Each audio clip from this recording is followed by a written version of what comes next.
নমস্কার বন্ধুরা, আমি শ্রাবণী। আজ আপনাদের সঙ্গে কিছু কথা আমি শেয়ার করতে এলাম।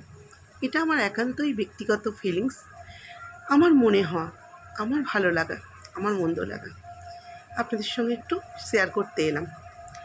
কয়েকদিন আগে আমার জন্মদিন ছিল। আমার আত্মীয় পরিজন, বন্ধু বান্ধব, আপনজন, সর্বোপরি আমার এই ফেসবুক পরিবারের সকলেই প্রায় আমাকে জন্মদিনের শুভেচ্ছা জানিয়েছেন। ক্ষণিকের জন্য আমি এই শুভেচ্ছা বার্তা পেয়ে খুবই আপ্লুত ছিলাম, খুবই আবেগপ্রবণ হয়ে পড়েছিলাম।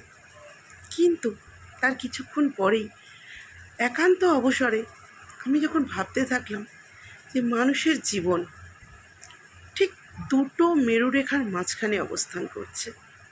দুটো মেরুরেখা কী জানেন? একটা জন্ম মেরুরেখা আর একটা ডেডলাইন, মৃত্যুর মেরুরেখা।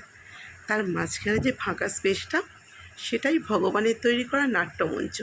সেখানে আমরা আসি, যাই, অনেক রকম অভিনয় করি, কেউ জিতি, কেউ বা হারি। কিন্তু সেই জায়গা থেকে আমরা কেউ নিজেকে কুইট করে নিতে পারি না। যাই হোক, যে মুহূর্তে আমরা জন্মালাম, পৃথিবীতে আমরা পদার্পণ করলাম, সেই মুহূর্তেই কিন্তু আমরা জন্মের সীমারেখাটাকে অতিক্রম করে ফেললাম।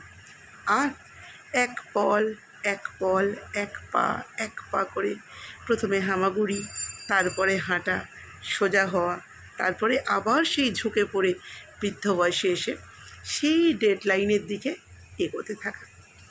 তাই ভাবি, প্রত্যেকটা বছর একটা করে জন্মদিন আসা মানে আমি তো এক পা করে সেই ডেডলাইনের দিকেই এগোতে থাকি।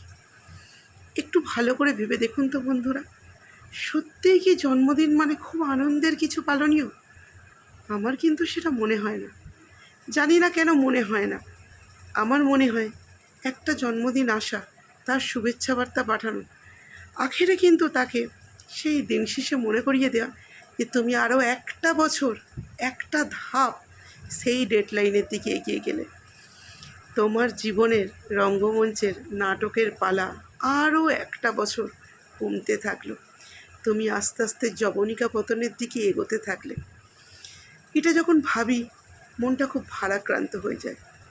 আবার কখনো ভাবি, সৃষ্টিকর্তার বিধান খণ্ডায় কোনজন?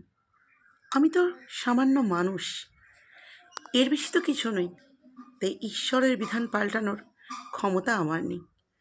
তবে ঈশ্বরের কাছে একটাই প্রার্থনা, একটাই আবেদন বলতে পারেন।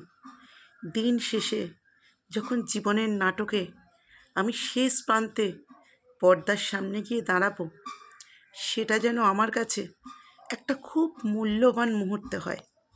তখন যেন আমার কাছে জীবনের শ্রেষ্ঠ উপহার হিসাবে কাঁটার মুকুট নয়, যেন বিজয় মাল্যটাই আমার জন্য বরাদ্দ থাকে।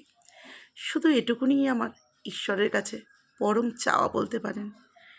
আপনারা সবাই পাশে থাকবেন, আশীর্বাদ করবেন, যেন আমার এই ক্ষুদ্র চাওয়াটা জীবনের শেষ প্রান্তে গিয়ে পূরণ করে হাসি মুখে আমার যাত্রাটাকে শেষ করতে পারি। নমস্কার।